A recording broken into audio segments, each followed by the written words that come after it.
అండి, welcome to Nishi channel. ఈరోజు మన వీడియోలో వినాయకుడికి ఎంతో ఇష్టమైన ఉండ్రాల పాయసాన్ని ఎలా చేసుకోవాలో చూపించబోతున్నాను.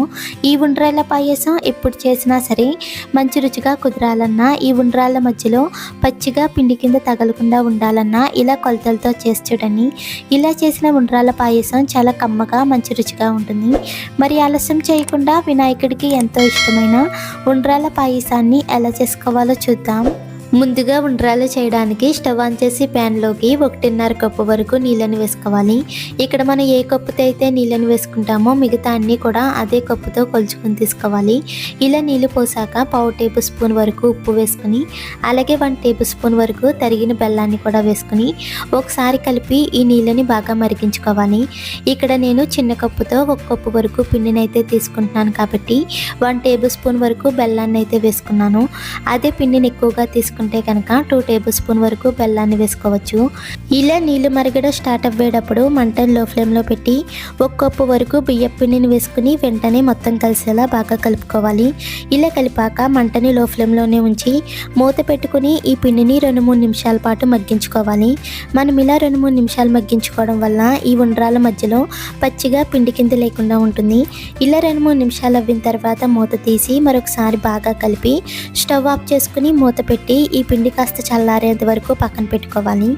ఇలా పిండి కాస్త చల్లారిన తర్వాత ఒక ప్లేట్లోకి తీసుకుని పిండి ముద్దలు లేకుండా కొంచెం సాఫ్ట్గా అయ్యేంత వరకు కలుపుకోవాలి.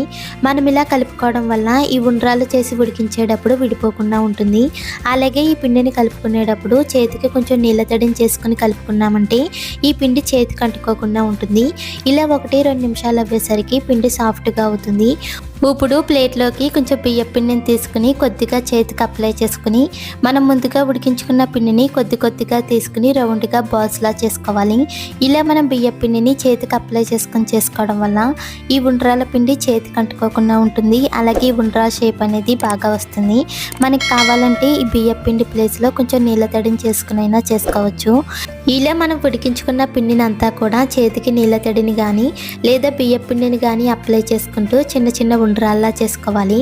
ఇప్పుడు ఈ ఉండ్రాల్ని రెడీగా పక్కన పెట్టుకుని స్టవ్ ఆన్ చేసి ప్యాన్లోకి ఏ కప్పుతో అయితే బియ్యం పిండిని తీసుకున్నామో అదే కప్పుతో 1 కప్పు వరకు బెల్లాన్ని వేసుకోవాలి. అలాగే 2 కప్పుల వరకు నీళ్ళని కూడా వేసుకోవాలి.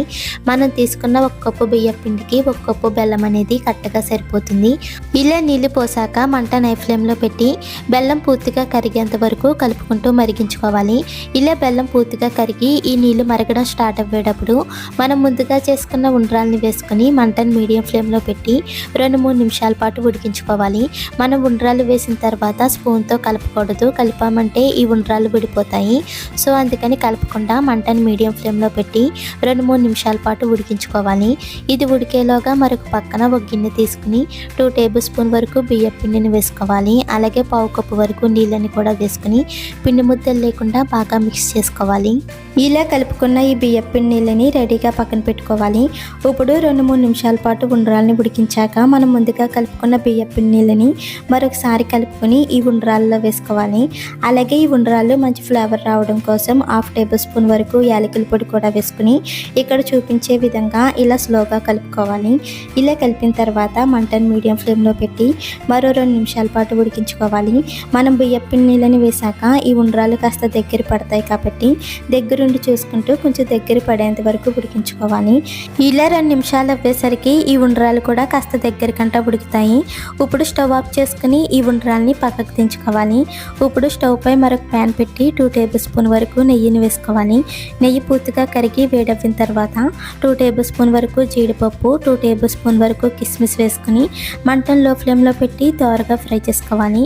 ఇవి ఇలా దోరగా వేగిన తర్వాత మనం ముందుగా చేసుకున్న ఉండ్రాల్లోకి వేసుకుని ఒకసారి స్లోగా కలుపుకోవాలి.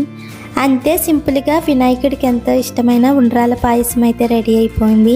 మీరు కూడా ఒకసారి ఇలా కొలతలతో చేసి చూడండి. ఈ రెసిపీ మీకు కూడా నచ్చినట్లయితే ప్లీజ్ లైక్ చేయండి, షేర్ చేయండి, సబ్స్క్రైబ్ చేసి పక్కనే ఉన్న బెల్ బటన్ని క్లిక్ చేయండి. Thank you for watching.